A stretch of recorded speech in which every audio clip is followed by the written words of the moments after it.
G'day legends, I hope you're all fantastic. Welcome to the first video in a series of tips and tricks videos for the Eventide H90. Today we're going to look at a routing technique that I've been using that makes use of the dual algorithm structure of the H90 and lets you do some pretty unique things with combinations of effects. First, let's hear the dry sound. This is a Fender Buddy Guy Strat. I'm on the neck pickup, which is a gold lace sensor. I'm using the ODS Clean model in my Axe FX3, and it sounds like this.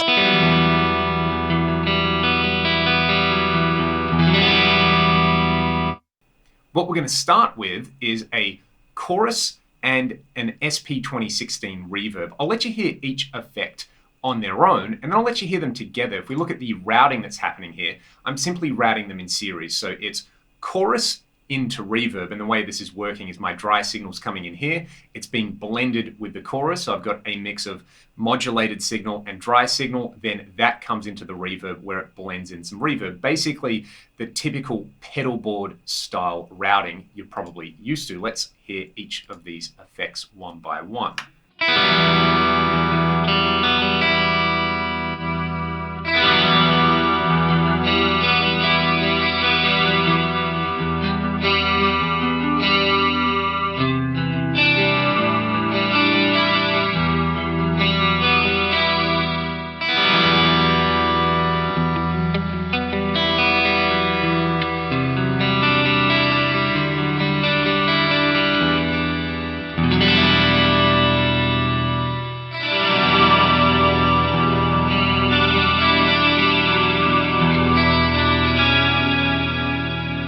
You can hear in that instance, the reverb, when it's added, is adding reverb to the modulated signal. So what, you're saying in here, Leon? That's exactly the way you would expect it to operate. If I flip the order on these two, this is going to give me something very different. Let's actually just have a listen to it the first way around and then the second way around.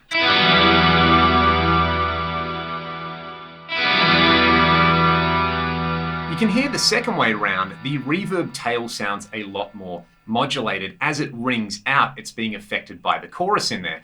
But my dry signal is also being affected by the chorus. So let's do this. Let's set the reverb to 100% mix on here so that the only thing that is being run into the chorus, the only thing that's going to be modulated is the wet reverb signal. And then down here on the actual program mix, I'm going to blend that in over here. So what I've done is I've created a custom chorused reverb, and then I can use this control down here to control the blend between my dry signal and then that chorused or modulated reverb. The nice thing about this is there's none of my dry signal in the chorus. So it's going to just give us a slightly different effect. Let's have a listen to it.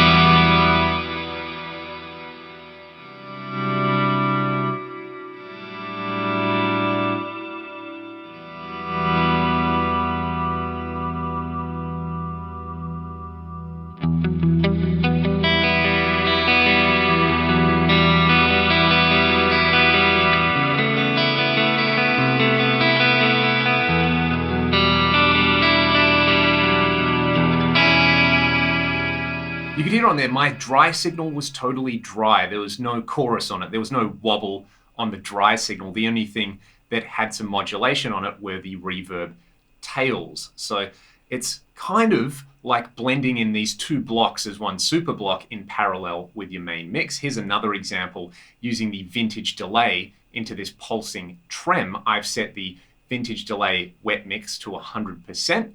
And in the routing, again, they're just routed in series, but down here with the program mix, I've set the program mix to 50%. This is going to take that wet delay signal, it's going to pan it around the stereo spectrum, and it's not really going to interfere with my dry sound. My dry sound isn't going to pan, which is what I want with a panning delay. I'll let you hear it clean and then dirty.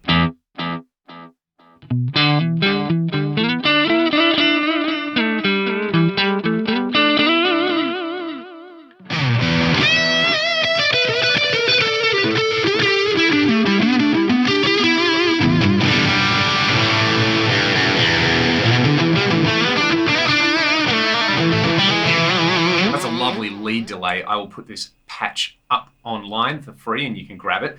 If I had the program mix at 100%, and then I had the wet mix on the delay a little bit lower and made sure I did not have kill dry on, so I'll make sure that's off. What you're going to hear is the delay and the dry signal pan around.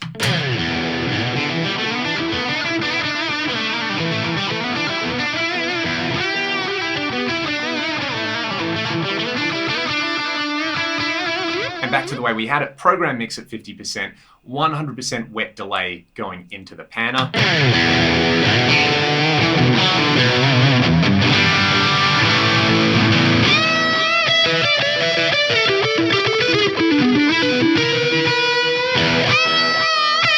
This is a really great creative technique to use with the H90. It lets you, again, create blocks and kind of these super algorithms that aren't available otherwise. A few other examples you might want to try play around with would be, say, taking a reverb into a tremolo or into some pitch detune, or a compressor into reverb, or reverb into a compressor. You could run any block into an EQ and just EQ the wet signal in there. Again, using it with a reverb or a delay, anything time-based or pitch-based would be really powerful in there. You could take something super wild like the crystals and run it into one of the distortion algorithms, but leave your main dry sound completely clean. Let me know if you've got any thoughts or questions or comments in the comment section below. If you like what I'm doing here on the channel, you can check the video description to support my channel. I hope this video was useful. Let me know what you'd like to see in here for future H90 tips and tricks, and I will see you next time. Cheers.